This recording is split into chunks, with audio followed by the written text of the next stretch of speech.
ایک صحابی آئے، یا رسول اللہ میرا پڑوسی ہے، اس کی کھجور ایسے ٹیڑھی ہو کر میرے گھر میں چند اس کی شاخیں ہیں، ان پہ پھل لگتا ہے، وہ ٹوٹ کے گرتا ہے، میرے بچے اٹھا لیتے ہیں، ہم غریب ہیں، وہ بھاگا بھاگا آتا ان کے منہ سے کھجور نکال لیتا ہے، اس کو کہیں کہ بچوں پر اتنی زیادتی نہ کرے۔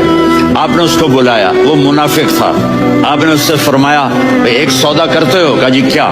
کہا یہ کھجور مجھے دے دو اور اس کے بدلے جنت میں کھجور لے کے دوں گا۔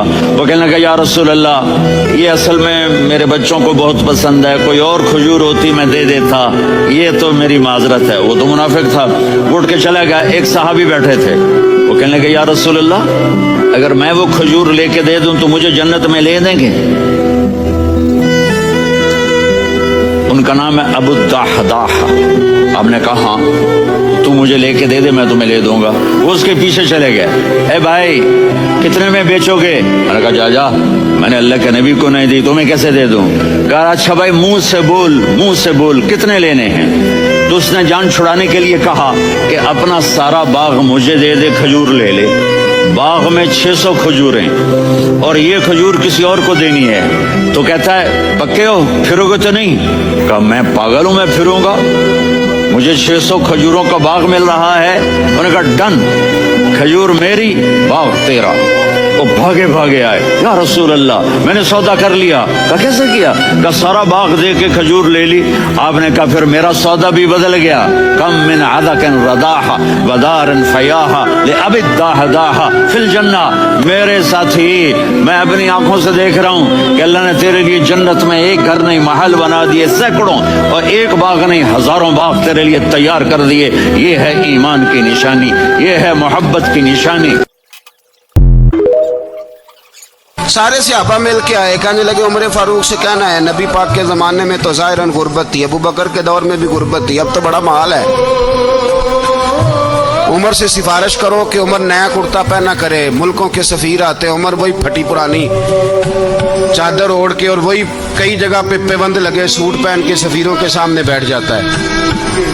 عمر کو مشورہ دو، طے ہو گئی بات۔ سب نے جب مشورہ دے لیا تو سارے کہنے لگے یہ بتاؤ شیر کی مونچھ کو ہاتھ کون لگائے گا؟ کہنا کس نے ہے؟ بندہ بھی تو ڈھونڈو نا۔ میں کہا جناب میرا یہ خیال ہے کہ مولا علی شیر خدا کہیں گے، کیونکہ جس شخص کی عمر کو سب سے زیادہ حیا کرتے دیکھا وہ شیر خدا مولا علی ہے، رضی اللہ تعالی علی کہیں گے، اس لیے کہ جناب علی تو کئی دفعہ جب گفتگو کرتے تھے تو حضرت عمر چپ کر جاتے تھے اور فرماتے تھے علی نہ ہوتا تو میں ہلاک ہو جاتا۔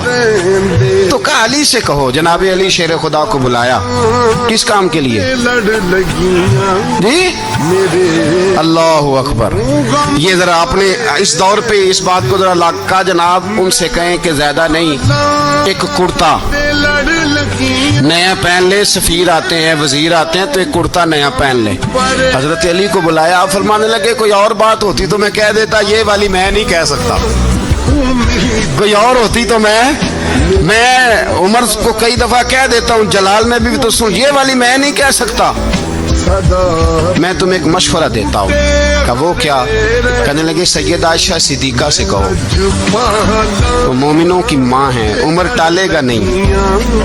اماں جی سے جا کے کہا اماں جی نیا کرتا عمر سے کہیں پہن لیں، وزیر آتے ہیں بڑے بڑے لوگ تو چلو کوئی حرج نہیں۔ اماں جی نے کہا اچھا کوئی بات نہیں میں بلا لیتی ہوں۔ جناب عائشہ نے پیغام بھیجا،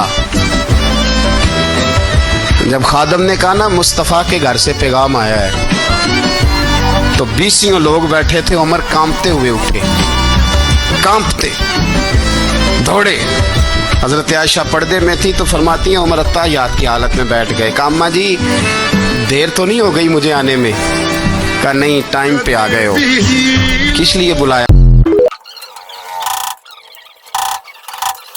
میرے نبی پاک علیہ السلام سے پوچھا گیا مومن بزدل ہوتا ہے؟ حضور نے فرمایا ہو جاتا ہے، کبھی یہ غلطی آ جاتی ہے۔ حضور مومن کنجوس ہوتا ہے؟ فرمایا کبھی ہو جاتا ہے۔ یا رسول اللہ مومن جھوٹا بھی ہوتا ہے؟ تو میرے رسول فرمانے لگے نہیں، میرا کلمہ پڑھنے والا ساری غلطیاں کر سکتا ہے، میرا مومن جھوٹ نہیں بولا کرتا۔